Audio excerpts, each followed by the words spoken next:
What if I told you that reaching out doesn't have to mean giving up your boundaries? That repairing a broken relationship isn't about blame, but about building something new. If you're a hurting parent wondering where to begin, this is the video you've been searching for. No doubt, you know, estrangement is awful. It leaves parents feeling lost, paralyzed by fear of doing the wrong thing, or making things even worse. You might be asking, should I reach out? Will it make a difference? Should I stop reaching out? What if I already tried and it didn't work? So, do you take the first steps towards repair? And most people think estrangement is forever. But what if I told you that some families find their way back even after decades apart? Stick around, because by the end of this video, I'm going to share a surprising fact that might change the way you think about reconciliation and repair. One of the hardest truths I share with the families I work with is this: you can be a loving parent and still have caused some pain. And often the pain isn't just from what happened, but from the way it's been dismissed or misunderstood. And this is where many parents, understandably full of grief, find comfort in other grieving parents, which is valid. I get it, right? You want to be around people who are also feeling similarly.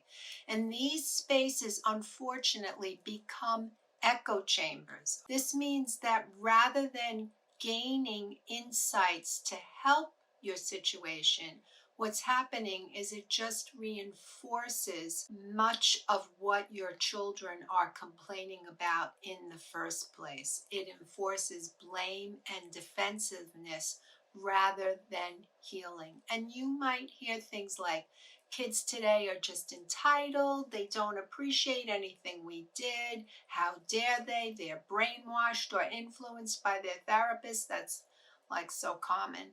And while those sentiments may reflect real frustration, okay, they can also shut down the exact kind of vulnerability that family repair requires. Adult children can sense when a parent is open or when they're simply trying to win them back without real accountability. And adult children know when the work is done, because you just want to see your grandchildren. So let's hold on to our hats for a minute, because this is really important. Sometimes when people come to me and adult children come and they have a lot of requirements, there's been a lot of hurt, and parents are sitting there saying, hold on a second. There's been a lot of hurt on both sides. Am I going to be hurt? Yes, I think when you do the family repair work with someone such as myself, who is willing to hear both sides and help you digest all of what's happened. Parents need to be heard. But I think the larger part is that kids want this accountability more than anything. It doesn't mean you don't get to be heard. It just means they really want you to be accountable. And when you're accountable, it softens the atmosphere for them to now hear what you need to say. But this is where you have to speak in a whole different way. It can't be accusatory. It can't be filled with shame or all this, oh my God, I can't believe you did this. So you need to learn a lot of skills to be able to communicate in a way that keeps the room safe. All right, that means they don't feel like they're going to be attacked. So if you're ready to begin, here's what early repair often looks like. 1, you take stock of the story. You ask yourself, what might my adult child's story be, even if it's different from mine? And this doesn't mean you're agreeing with it. It means you're considering it. And that is deeply healing. 2, assess readiness, yours and theirs. Some adult children want distance as a permanent boundary. Others are waiting for safety to return. And start by asking, can I listen without correcting? We were just talking about that. Can I hold space for their pain without turning the conversation to about how much pain I'm in? And number 3, consider a structured reentry. Family repair often works best with a specialist, a therapist who's trained, or a mediator who's trained in estrangement dynamics and can hold space for both sides to feel safe. Check the link if you'd like to contact me and find out if you're a candidate for family repair work. A good first step might sound like this, right? And I have letters that you could send. I've been working on myself, and I'm open to hearing how you experienced our relationship, if and when you're ever ready. It's simple, non-pressuring, and it signals to them growth. So this is the part that hurts. Even if you're ready, your adult child may not be. They may be wary of being hurt, or they may think, how possibly could you have changed? Or they might not trust that things will be different, right?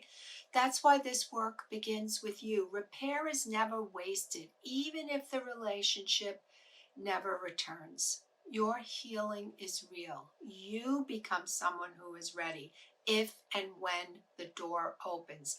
And that's not just powerful, that's courageous. Estrangement and repair aren't black and white, and sometimes both parent and adult child are operating from trauma, loss, fear, and yes, even love. There are situations where adult children cut off contact for what seems like minor offenses, and others where parents truly don't understand what happened.